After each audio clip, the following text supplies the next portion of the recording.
Hello and happy fall from a born and bred New Englander. Before we get too deep into this video, I just want to say at the top, this is not a hater video on fall. I'm a fall girly, okay? I'm wearing my fall colored shirt. I got my cup of tea. I am ready for cozy season. Fall is so amazing because fall is the trees changing color. Fall is sunny days, but cool, crisp evenings. Fall is the smell of cinnamon. Fall is wonderful. But it's also increasingly a marketing opportunity for companies. And the marketing of fall is starting earlier and earlier. And I find this commodification of a season really concerning, predominantly because I feel like it severs us from the actual lived experience of experiencing different seasons at their appropriate times, while trying to force us to experience a season through the lens of consumerism. I want to take a quick second and ask you to become a patron. Our patrons support this channel. YouTube does not pay the bills. YouTube does not pay these business operating costs.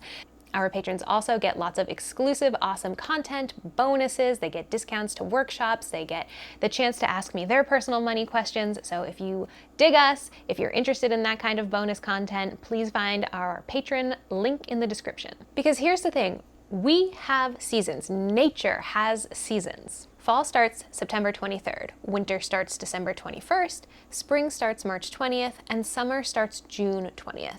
Seasons are based on things like the axis of the earth, the amount of light and heat a certain area is getting at a certain time, the way that flora and fauna grow and flourish, and yes, the weather of a certain time period. Instead, now companies are trying to make us experience a performance of seasons through shopping. And this is rewriting our literal timelines and experiences. Because if seasons aren't about the natural changes going on in the world around us, then what are they about?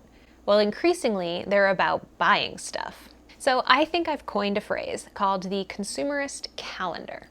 And my definition of the consumerist calendar is when companies try to sell us things out of step with our actual lived experience of the world around us and try to keep us synced up to a calendar of their making so that we buy things on their schedule. And here's the consumerist calendar seasons, aka not the real seasons as I see them. January through February is Valentine's Day. March through May is bathing suit season. June is Memorial Day. July through October is Halloween. November is the month of endless sales emails. And December is Mariah Carey.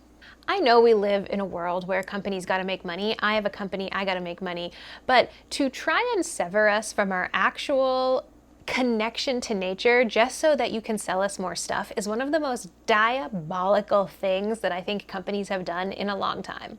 So how did fall become for sale?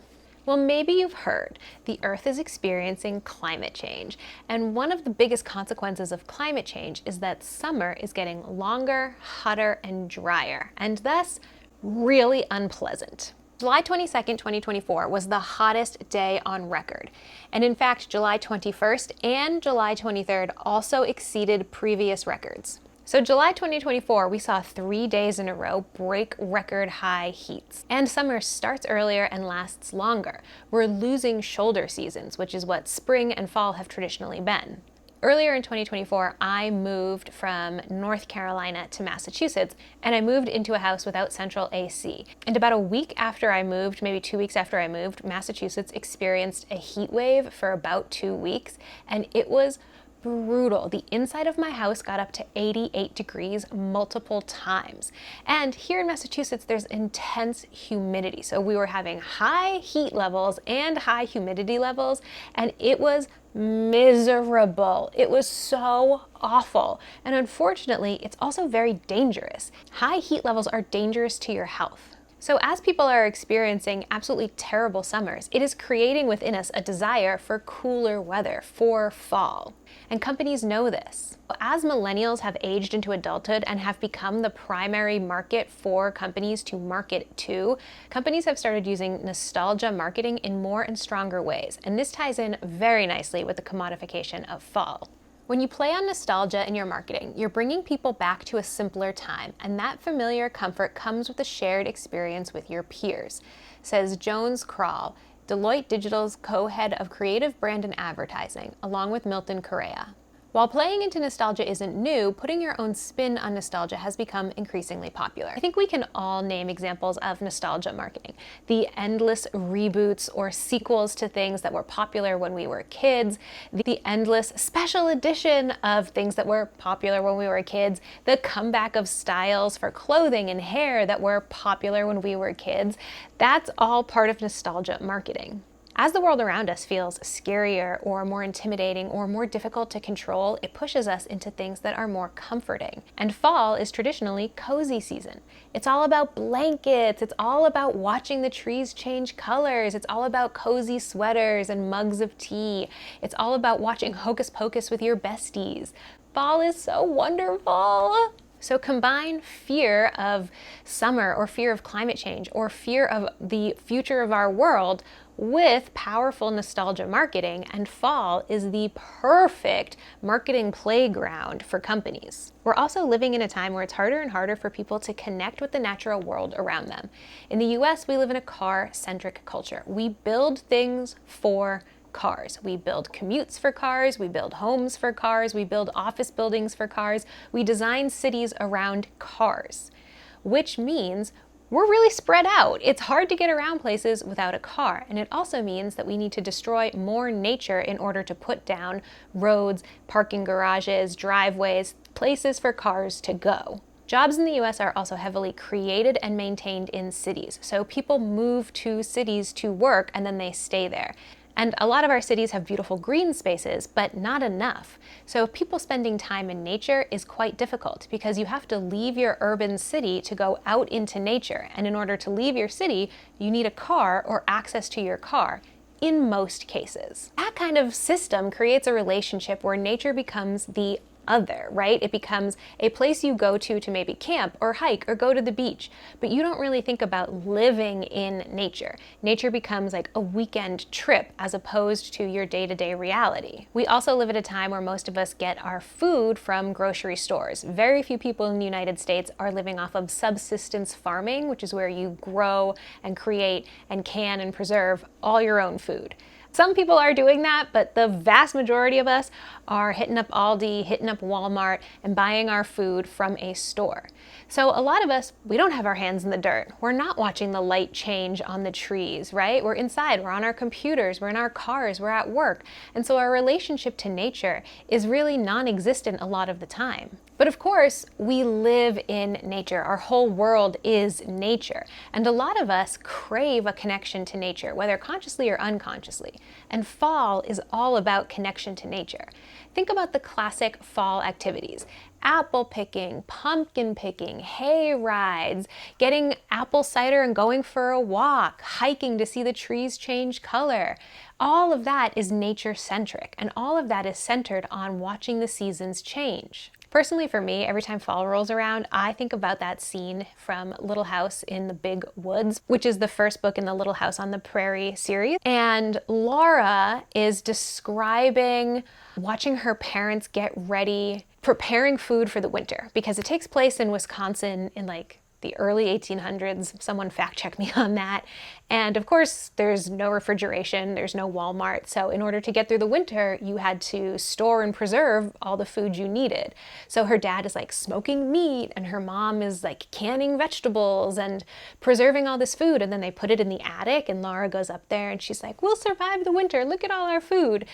And it just feels very cozy, that image to me, right? That you have everything you need to get through the cold, dark winter. That's the vibe of fall. Today, luckily, thankfully, we don't have to do that, but we don't, as a result, have the same kind of relationship to nature. Really, we have kind of cosplay with nature, right? You can go to a pumpkin patch for a few hours and pay $30 for 2 pumpkins and take a picture for Instagram, but you don't really know what it takes to grow a pumpkin. I don't really know what it takes to grow a pumpkin. And the star of fall is Halloween, which is so fun and one of the very few holidays in the United States that's celebrated on a mass level that doesn't come out of a Judeo-Christian tradition. Halloween has its roots in an ancient Celtic tradition. But today we celebrate it by dressing up in costumes and giving out candy and trick-or-treating. And it's just a really fun, relaxing holiday. I think when you think about the holidays that are more about gathering with family, Thanksgiving and Christmas, those can come with a lot of baggage. Those can come with a lot of stress. You have to prepare big meals. Halloween is a couple of hours of fun that you get to do with your neighborhood. It's awesome. So the desire for coziness and the holiday of Halloween all present companies with excellent marketing opportunities. Hey, you want cozy? Buy all this fall decor, put it in your house August 1st. Hey, you want fun times at Halloween? Have this party, have a viewing party. Have a viewing party of Halloween Town October 1st. Have a viewing party of Hocus Pocus October 15th. Wear costumes for all of that. Buy all of this candy. Buy even more decor for Halloween. Put it up. All of that is marketing opportunities for companies. And why are companies doing this? Because we live in a system that demands endless growth. The current economic system in the United States is an iteration of capitalism called shareholder capitalism, where companies and CEOs have to provide the most amount of profit to their shareholders consistently. If a company has a stellar Q1, the expectation is that they will have an even more stellar Q2. This creates a cycle where companies need to constantly be selling more and creating more profit.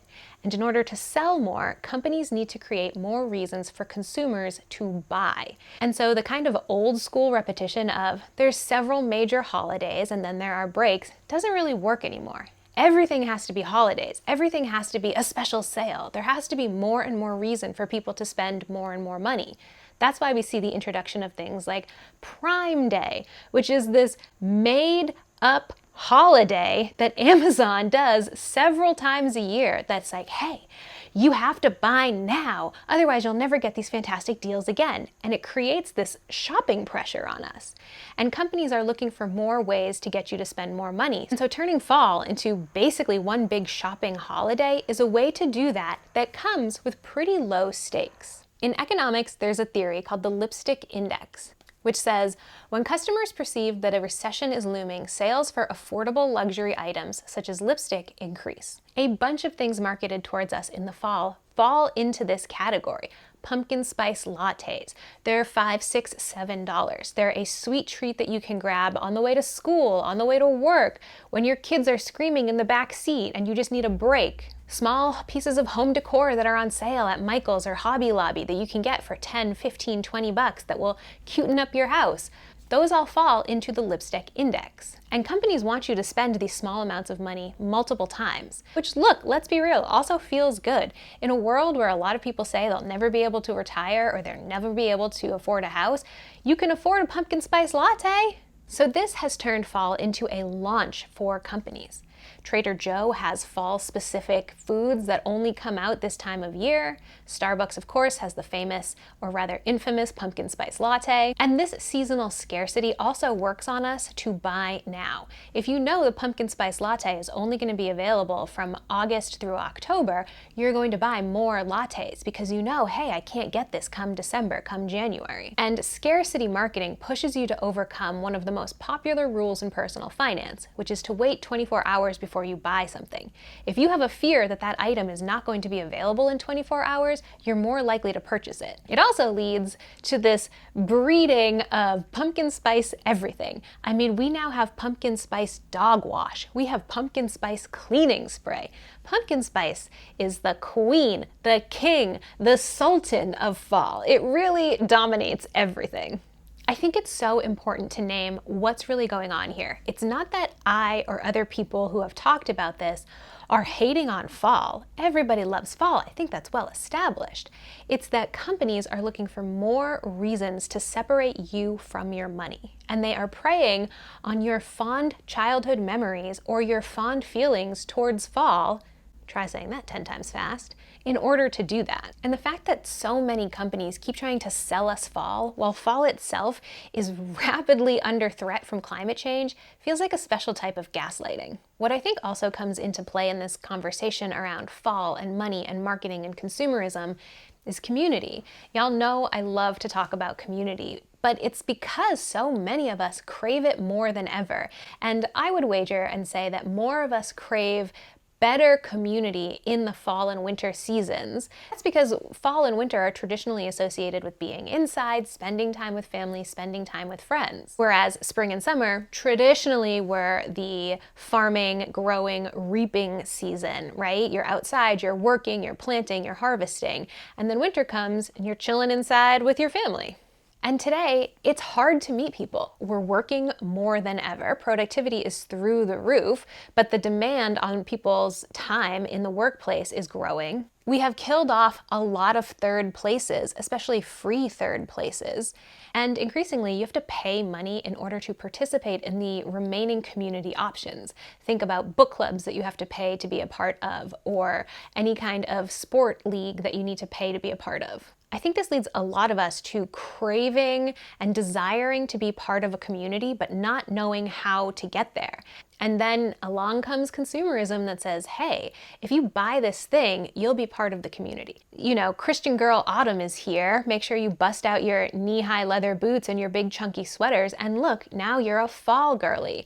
If you want to be a spooky girly, dress in black and put on a lot of eyeliner. Now you're a spooky girly. But outside of the purchases, do you actually have that community? Do you have new friends? Do you have more plans on the calendar? Do you have people you can turn to and say, let's celebrate this thing together? Or I need your support in this time. Or do you just have a bunch of items that you bought off of Amazon for 20% off that associate you with a community? What I try to remind myself, and what I like to talk about, is that corporations will never be community. Corporations exist in relationship to us in as much as they can sell us things. Like, I have Crohn's disease. Amazon has never come down when I'm having a Crohn's flare-up and been like, let me take care of you, girly. You know, Walmart has never helped me change a tire.